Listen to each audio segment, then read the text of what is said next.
लेकिन हेलेन का भयल करीना का अरे तो खींच के उन्हें किनारे लाया इन गिलास को पाया इन गिलास को पाया मुझे रखा पास में मुझे रखा पास में सुंदर नाव के दिया बनाए सुंदर नाव के दिया बनाए लगा घाट रात में ना हो लगा घाट रात में खाए उठाई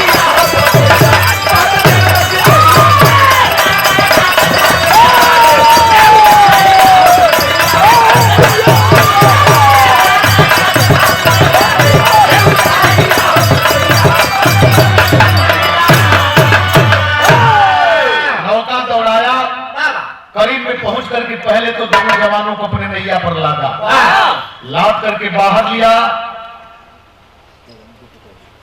परम पूजनीय हमारे बाबूजी हमारे गार्जियन के गार्जियन परिवार के गार्जियन आप माननीय पिताजी की तरफ से ये प्रेम भरा आशीर्वाद के रूप में 100 रुपए पुरस्कार चरण करते हैं, प्रणाम करते हैं।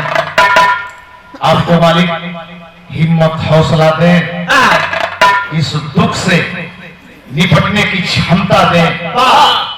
लेकिन बात वही का बाहर गई किया, बाहर करने के बाद पता चल गया कि दोनों जवान जिंदा हैं। छोटी है बेहोश है, उठा करके हॉस्पिटल में ले गया। हॉस्पिटल में दवा वगैरह होती है। जब दोनों जवान अच्छे हो गए हॉस्पिटल में नजर घुमा के देख रहे हैं कहां हम हैं। हंस रहा है, बोला मामट मल्लाह की यहाँ बोलने की जरूरत नहीं है। बाहर किया, बाहर करके बोला मैं मामट मल्लाह हूं और चीन का रहने वाला हूं। सुनो अब तो चीन के बॉर्डर पर हो, पाकिस्तान भी बगल में है, तुम्हारा भारत उस पार है। और सुनो अगर इधर जाओगे तो भी मारे जाओगे, इधर जाओगे तो भी मारे जाओगे, भारत का सपना ही छोड़ दो। एक काम करो, अगर जिंदा रहना चाहते हो तो मेरी बात मानो।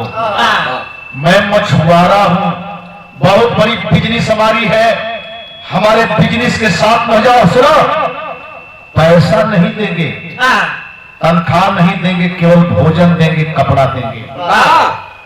जिल्लत की जिंदगी जीने के लिए फौजी मजबूर हो गए। देखे उसके यहाँ रहने न घर जाने की इजाजत है, न पैसा कमाने की इजाजत है। उसके साथ में मछली मारते हैं, लेकिन जब निपुण कुशल चालक बन गए तो एक दिन बहादुरी आपस में राय करते हैं कि जिल्लत की जिंदगी से बेहतर इज्जत की मौत है। हम फौजी हैं, एक मल्लाह नाविक हमें इतना मजबूर कर दिया, आज हम रात में फरार होंगे, जब ये साला सो जाएगा तो वह काम कैले मध्य रात्रि में जब मामट मल्लाह गहरी नींद में सांस लेने लगता है तो दोनों नौजवान नौका चालू किए और किए क्या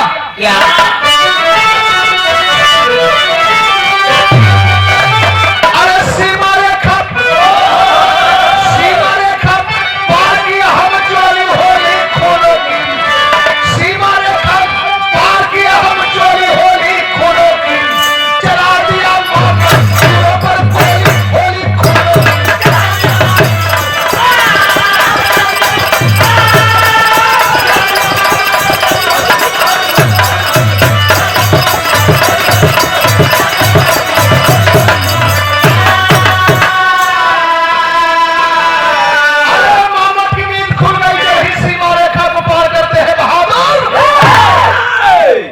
मल्ला बोला साला हिंदुस्तानी नमक खाकर के हराम कर गए। दौड़ाया अपनी नैया और दूर से ही साथ करके निशाना मारा, पंकज के छाती को गोली पार कर गई। लेकिन जब गोली की आवाज अरे टूट गए भारतीय आवाज रात में सुन के हो, पंकज की लाश में हो गए नाचे, देख के माथा ठन के हो। अरे हम हिम्मत से कहा भेजो खोली होली खोलो की। आए हैं मेरे बाबूजी, गौर करेंगे भारतीय तटरक्षक और जब गोली की आवाज सुनते हैं जाग पड़ते हैं, और जब तरातर हवाई फायर झोंकते हैं तो हिम्मत सिंह खड़ा होकर के बोला जय हिंद। भैया हम भारतीय जवान हैं, हम भारतीय हैं। देखे कि पंकज को गोली लग गई है, हकीकत को जाने, दौड़ा लिए पहले मामट को। तब तक मामट मल्हा अपने सरहद को पार कर बच गया मामट, लेकिन मेरे बाबूजी पंकज नहीं बचे। अरे पंकज की लाश लो होने नाचे, देख के माथा ठर क्या हो। लेकिन उस समय कहले का जवान जब देखले कि पंकज अब नहीं बचे, फौजी गाड़ी में पंकज की लाश जवान उठाए हैं, आए हैं गांव मोकामी उधमपुर में लेकर के नाहर आए हैं। अरे चलिए आज पीर का टोली होली खोटो की, अरोज तारो दुल्ही भोली होली खोटो की। दो साथी में एक साथी यहां भी साथ छोड़ दिया, एक साथी यहां भी साथ छोड़ दिया। उधमपुर के ही इलाके में उस जवान का घर है, हेड क्वार्टर गाड़ी आती है, हेड क्वार्टर से पुनः जवान को उठाते हैं फौजी गाड़ी से। पंकज के हम मोकामी गांव जवान लेकर के आए, साथ में उधम सिंह भी है। लेकिन जब पंकज के चिता में आग लगाई गई, मुखाग्नि दी गई, जवान हवाई फायर करके देखा सलामी करते हैं। सलामी करने के बाद जब चीता चलने लगा तो जवान फिर वापस चलने की तैयारी करते हैं।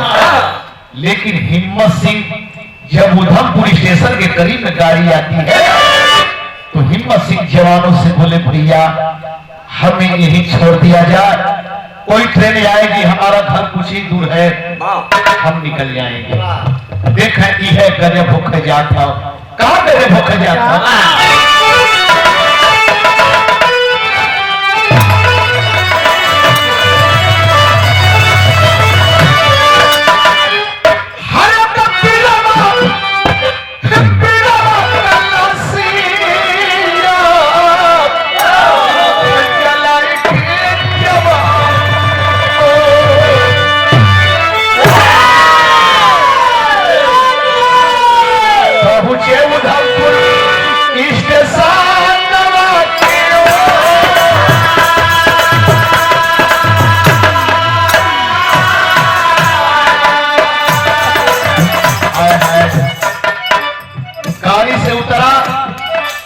स्टेशन की तरफ प्लेटफार्म पर पहुंचा, और जब प्लेटफार्म पर पहुंचा तो देखता क्या है,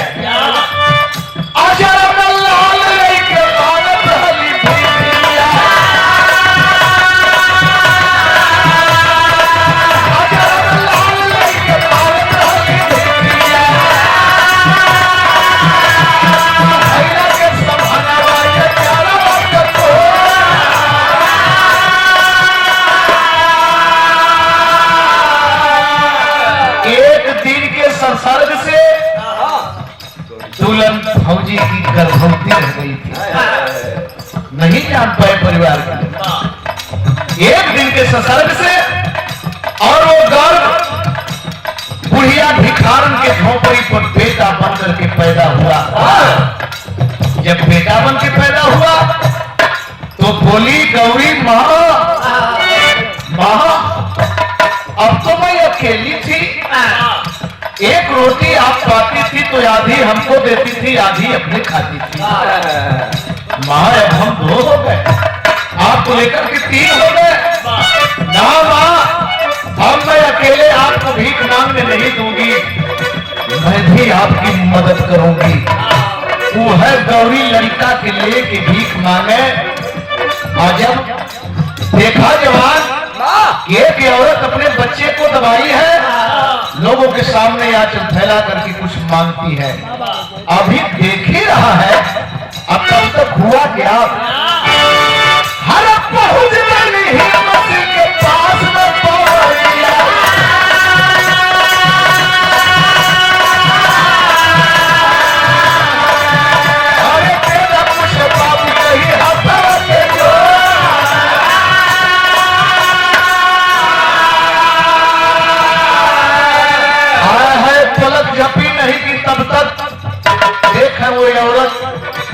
हिम्मत सिंह फौजी के पास पहुंच गई, बोली बाबू आप भी कुछ दे दे, बाबू इस बच्चे के लिए आप भी कुछ दे दें।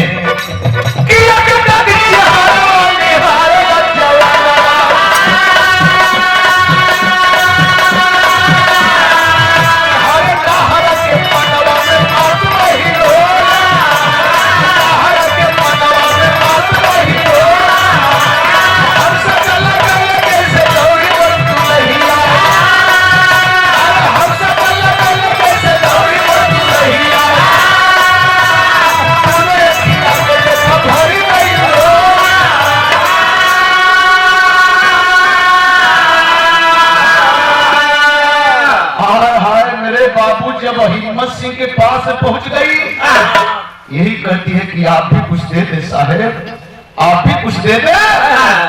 जवान अभाग होकर के आंखें फाड़ फाड़ के देख रहा है भिखारन की तरफ। इतना सुंदर चेहरा, इतना सुंदर शरीर नहीं बर्दाश्त हुआ। यही सोच रहा है मने मने एकदम हमरे गौरी मती लगा, एकदम हमारे गौरी मती लगती है। जवान आंस रो करके बोला, डांट करके गिरा, सुन गई तुम्हें शर्म नहीं आती? इतना हसीन चेहरा, इतनी सुंदर बदन, और तुम भीख मांगती है, तुम्हें शर्म नहीं आती? और कैसा इस बच्चे का बाप है, अनमोल हीरा को पैदा करके कमीना ढाल बना करके बच्चे से भीख मंगवाता है। अजब एक बात सुनी, बोली बाबू बच्चा के बाप के मत कुछ कहा साहब, मत कहा साहब, हम के जौन कहे कखे तो कहला साहब, ये बच्चा के बाप के मत कुछ कहा बाबू। काहे बताई बाबू, बताई। हर तो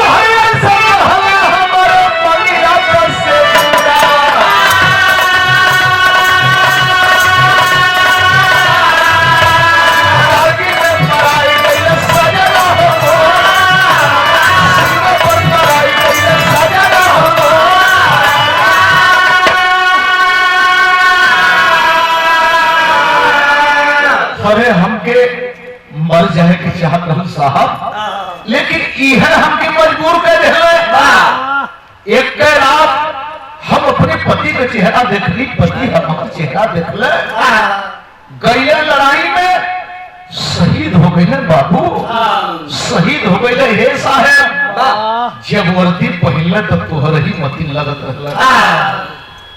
जब ये बात नौजवान सुना, बोला सुंदरी क्या अपना नाम बता सकती है, कहाँ की रहने वाली है, बता सकती है? कलश का करवा पूछ के साहेब, कहाँ करवा? नहीं सुंदरी कुछ तो बता।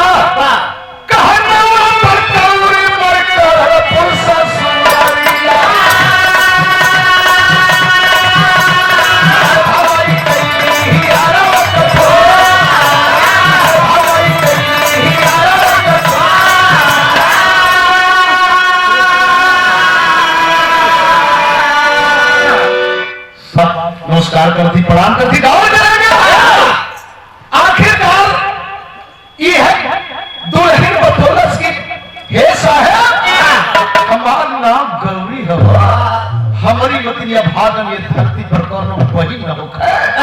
पहली मुलाकात में यह तोहफा देके गईले, शहीद हो गईले, यह हमके मजबूर कर देना, नहीं तो कहिए हम जान दे दे। इन्हीं के पाए कि उनका निशानी पाए कि हम जियत है सरकार, भीख मांगत है सरकार, भीख मांगत है। हमार मैं भाम मतारी हमके बर्दाश्त ना कर पोली, घर से बाहर कर देहरी। आए है जब एक जवान सुनला तो अब कहा बर्दाश्त होता। हरे अदना सुनत भैया भरे कवरिया, कहे तना सुनत भैया भरे कवरिया, सुने तेरा नाई मचल भाई से।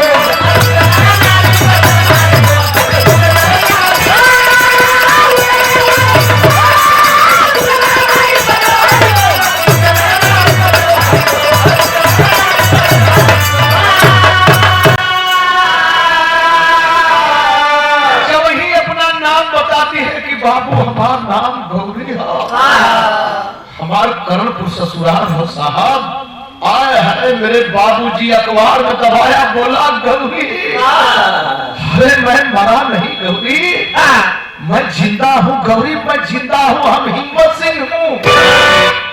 तब प्लेटफार्म पर वो मौके पर भीड़ जुट गई। दुकानदार दौड़ दौड़ के आवत हो, कहत हो अपने पे चर्चा करत हो कि कहत रहल है ई भिखारन ना है, ई भिखारन ना, भिखारन का आओ भाव चाल चलन ही अलग होला, अंदाजा अलग होला। ई कोनो शरीफ घर का परिवार है, ई कोनो मजबूरी में हो, आखिरकार देखा सच्चाई सामने आई गई। लोग आंसू पोंछत हुए, आंसू पोंछते हुए माँ बहनें बर्दाश्त नहीं कर पाई। एक आवाज उठ गई जनता से, जानते हैं क्या आवाज उठी? क्या?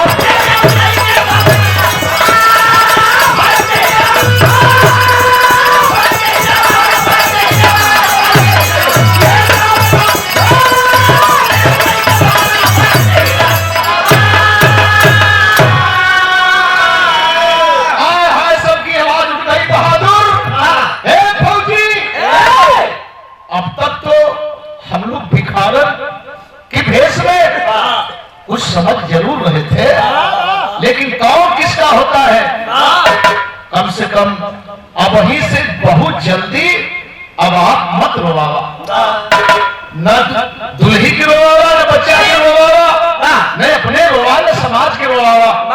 आया है तुरंत कैले का गाड़ी एक कैले बच्चा लेके पहुंचा भवन, जाके मैं भाग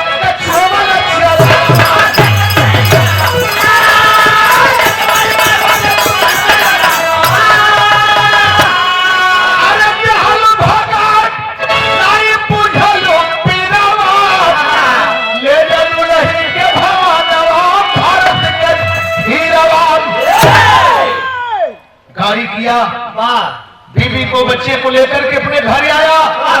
और जब गांव पर तेरे बाप रे बाप मरल जवान इतना दिन के बाद जीवित, बिजली की भात खबर दौड़ती है, लोग दौड़ते हैं फलाने का बेटा हिम्मत सिंह और दियो हो एक बच्चा कर साथे हो।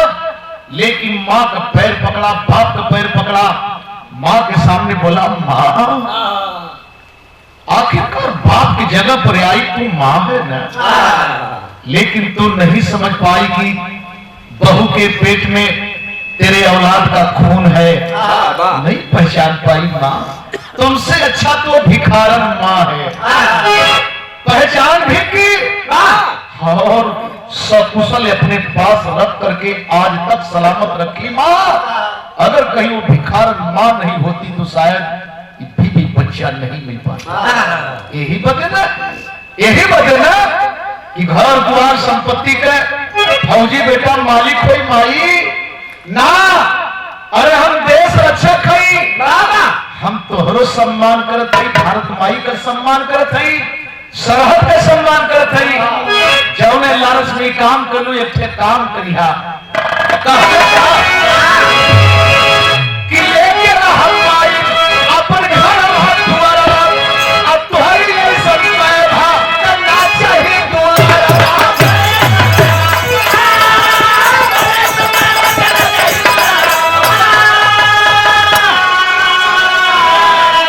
गाड़ी में बैठाया अपने बीवी को, अपने बच्चे को।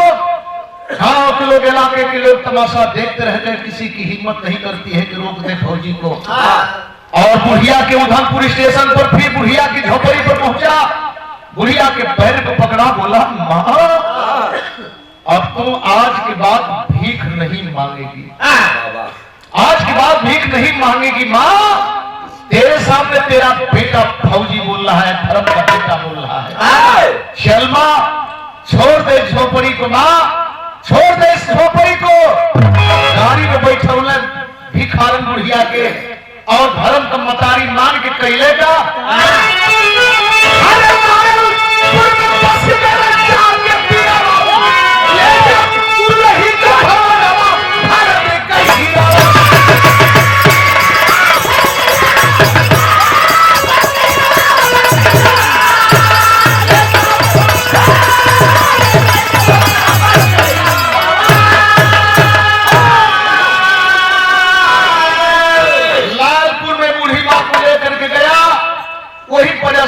पहले तो भाड़े का क्वार्टर लिया, इसके बाद जगह जमीन खरीद करके आज भी ये परिवार लालपुर में बसा है। मेरे दोस्त भिखारन माँ को अपनी माँ बना करके, हमारी भी कमी है, हम परिवार वालों की भी कमी है। किसी की बेटी को हम बेटी नहीं समझते, किसी की बेटी को हम अपनी बहू नहीं समझते। मैं तो बताता हूँ, कोई ननद अपने भौजाई को भौजाई न समझे, अपनी बहन समझ ले, क्योंकि वो भी किसी की भौजाई बनेगी। कोई सास अपने बहू को अपनी बहू न समझकर अपने बेटी समझ ले, क्योंकि उसकी भी बेटी की किसी की बहू बनेगी। शायद ये दिन देखने को न मिले, सब सुनने को न मिले। ये रहा फौजियों के बीच, हमारे बीच का इतिहास। गुरु बिहारी गुरुदेव